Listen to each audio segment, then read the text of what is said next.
Queen Victoria's forgotten half-sister, who was Princess Feodora. The childhood of Queen Victoria is usually depicted as a lonely one, full of strict rules and nothing else. But Victoria grew up at Kensington Palace alongside her older half-sister, Feodora, who was 12 years her senior. The young Victoria would walk through the gardens of Kensington Gardens, wishing onlookers a cheerful good morning. The young princess was not allowed to be on her own. She was watched like a hawk. Even during her walks of the grounds meant she was joined by her mother, the Duchess of Kent, who held one of her hands, and Victoria's older half-sister, Princess Feodora, held the other. The trio became a well-known spectacle near Kensington Palace, and they were often described by one observer as a group of exquisite loveliness. Victoria had always had a turbulent relationship with her mother, with their relationship leading to an eventual reconciliation once her mother had dropped the controlling John Conroy from her life. She did, however, remain very close to Feodora throughout her life. The sisters Victoria and Feodora communicated with one another for decades and offered each other with advice and emotional support as siblings often do. Princess Feodora was born in Borovia, Germany in 1807. She was the second child of Princess Victoria of Saxe-Coburg and Sellafield, and her first husband, Emmet Karl, Prince of Leiningen, who was much older than her mother. Feodora lived with her older brother, who was also called Karl, and they grew up alongside their mother and maternal grandmother, the Dowager Duchess Augusta of Saxe-Coburg. Her father was away fighting in the Napoleonic Wars. Augusta, her grandmother, wrote that Feodora is a charming little clown who already shows grace in every movement of her small body. At the young age of only 7, in 1814, Feodora's father died. Her mother was left widowed, and so she went on to marry another man called Edward, the Duchess of Kent, who was the 4th son of George III and who took on both Feodora and Karl as if they were his own. The British government were looking for an heir to the throne, and the Duke of Kent was a bachelor with no intention of marrying or ever having children, but due to the heir of the throne dying during childbirth, the quest for a new heir of England began, and that was the beginning of her mother's marriage with Edward, the Duke of Kent. The Duchess followed out her expectation of providing the country with its heir when she became pregnant quickly in 1819. The family then relocated to England so that the potential heir to the British throne would be born on British soil. Feodora's half-sister Victoria was born in May 1819 at Kensington Palace. Only 6 months later, her new stepfather Edward, the Duke of Kent, died, leaving her mother widowed once again. Like Victoria, Feodora was reportedly unhappy at her dismal existence at Kensington Palace when they were relegated to the decaying rooms of Kensington Palace. They had fallen from grace and they were abandoned by the government, despite Victoria being their heir to the throne. When Feodora was 20 years old, she would be engaged and married to Ernest I in February 1828. The pair had only met twice and he was 13 years her senior. The match was arranged by Queen Adelaide of Great Britain, as Prince Ernest I was her first cousin. As the half-sister of the future queen, Feodora could have married someone much higher profile and nobility. However, upon meeting Ernest, she believed him to be kind and handsome, and so she was keen to marry him, with the hope of escaping Kensington Palace. Indeed, she later wrote to her sister that she escaped some years of imprisonment which you, my poor dear sister, had to endure after I was married. Often have I praised God that he sent my dear Ernest, for I might have married I don't know whom, merely to get away. Victoria took her role at her sister's wedding as a bridesmaid, with Feodora later fondly writing, "I always see you, dearest little girl, going round with the basket presenting favours." Once married, the young women in new marriages were expected to move away and start a new family with their husband. And not long after their honeymoon, Feodora and Ernest moved to Germany, where she stayed until her death. Feodora and Victoria significantly missed one another, and they communicated through letters frequently with great affection, with Victoria telling her older sister about her dolls and emotions. It would be 6 long years until the two sisters would reunite. They returned to Kensington Palace to spend some time together, and upon her departure, Victoria wrote, "I clasped her in my arms and kissed her, and cried as if my heart would break. So did she, dearest sister. We then tore ourselves from each other in the deepest grief. I sobbed and cried most violently the whole morning." Feodora took her role as a wife seriously and managed to provide her husband with plentiful children. The couple had 6 children, 3 boys and 3 girls, all of whom survived into adulthood. One of her children, Elise, died at 19 of tuberculosis. After Elise's death, Victoria sent a thoughtful gift to her sister of a bracelet containing a miniature portrait of Feodora's late daughter to her. Through their correspondence, it was evident that the sisters shared parenting styles. Their styles differed, with Feodora encouraging leniency with Victoria's son Edward, who had been playing pranks on his siblings. As another homage to her sister, Victoria and Albert named their youngest daughter Beatrice Mary Victoria Feodora in her honour. Both sisters were in happy marriages, but both of their lives came crashing down around the same time. Both Victoria and Feodora were widowed when Ernest died in 1860 and Albert died in 1861. Victoria wished to keep her sister close to her and for them to live together as widows in Britain, but her sister refused. Perhaps she wanted to avoid years of mourning and strict rules, instead valuing her independence. Feodora responded to Victoria's invitation in writing, "I cannot give up my house nor my independence at my age." 12 years after the death of her husband, in 1872, Feodora's youngest daughter died of scarlet fever. Feodora was inconsolable, writing that she wished that "my lord would be pleased to let me soon depart." She died later the same year, aged 64, likely from cancer. She died on the 23rd of September 1872 in her home after a long sickbed. Queen Victoria had last stayed with her sister in March of that year, when Victoria travelled to Baden-Baden.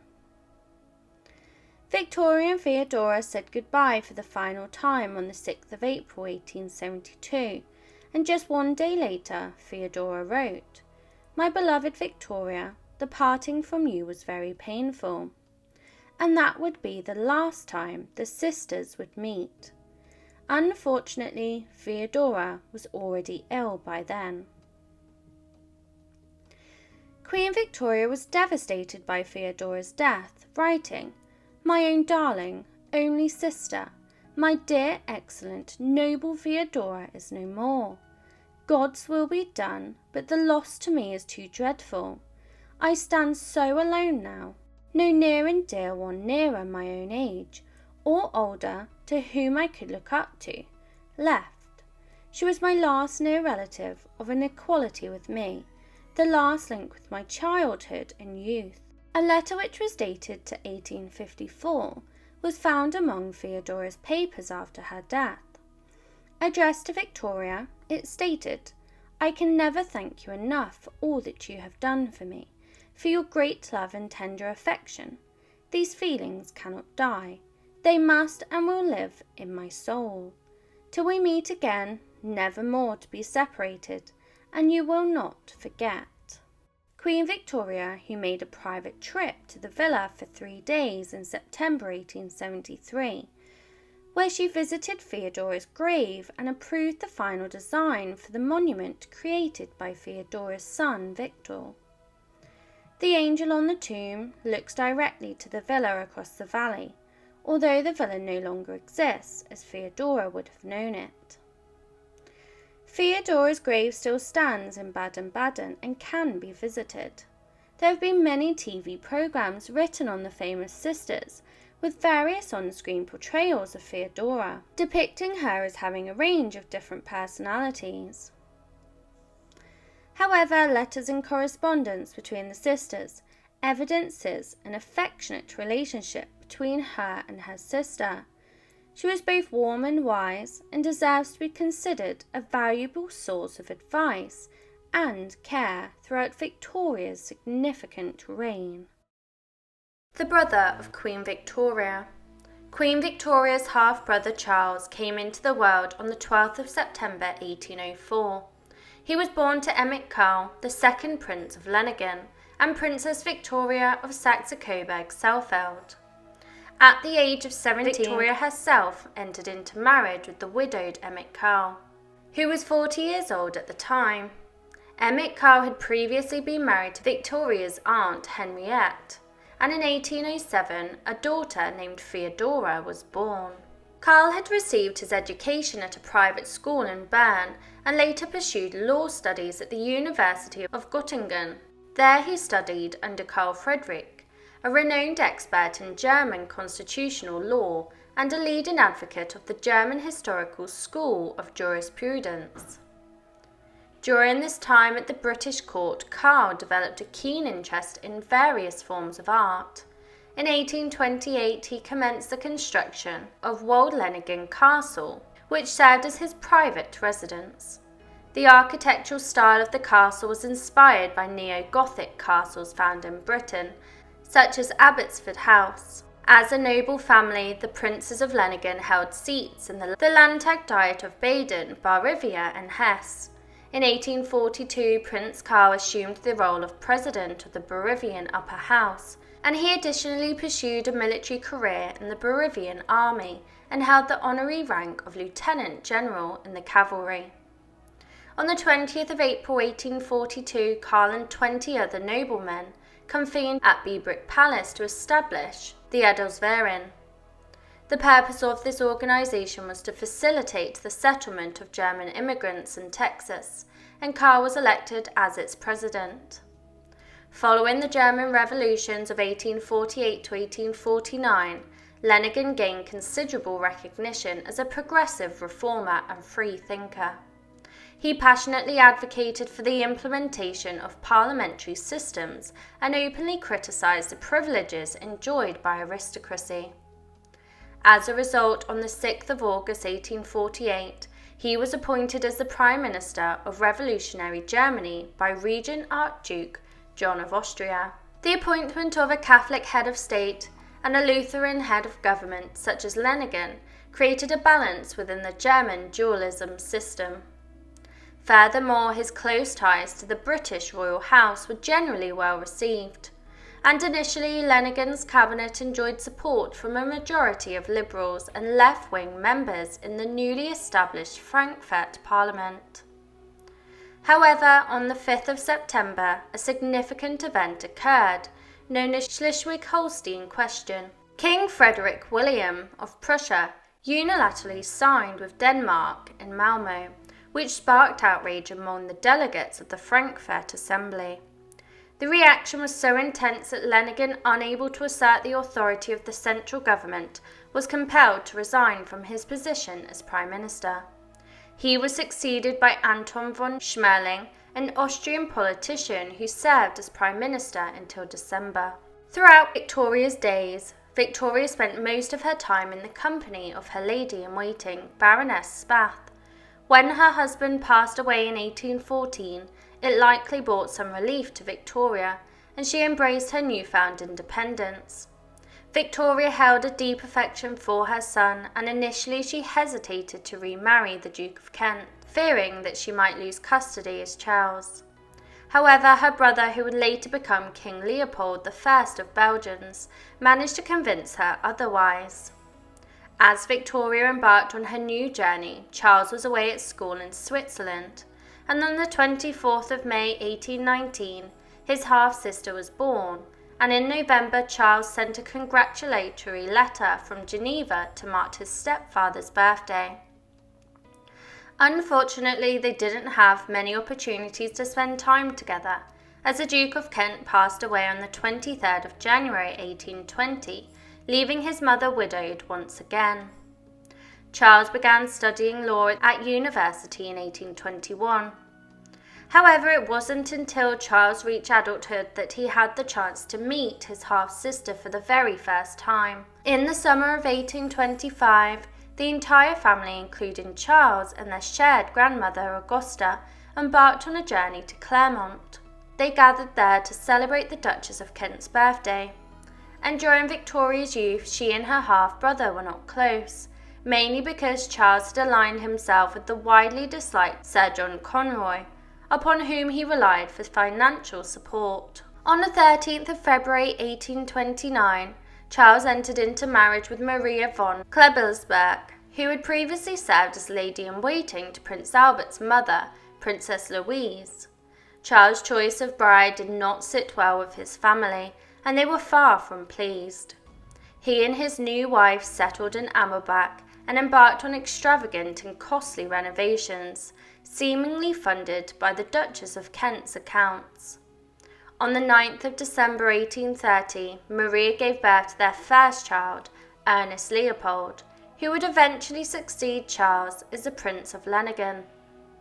A second son, Eduard Frederick, was born in 1833, and for Charles, a continuation of his mother's regency over Victoria meant extended financial support, which led him to turn against his half-sister. Their relationship grew to be one of animosity, and Victoria developed a strong hatred for him. She frequently expressed her disdain for the wickedness of the Prince of Leiningen and his friend, Sir John. Baron Stockmar, an advisor to the then Princess Victoria, warned Charles to cease his bullying behaviour and reminded him that treachery, lies and fraud were not the means to achieve success. However, Charles stubbornly refused to back down and even told his half-sister, "Do you think the people celebrate your reign with unbounded joy, believing you to be their hope simply because you will be queen at 18? Oh no, they anticipate that you will follow in your mother's footsteps."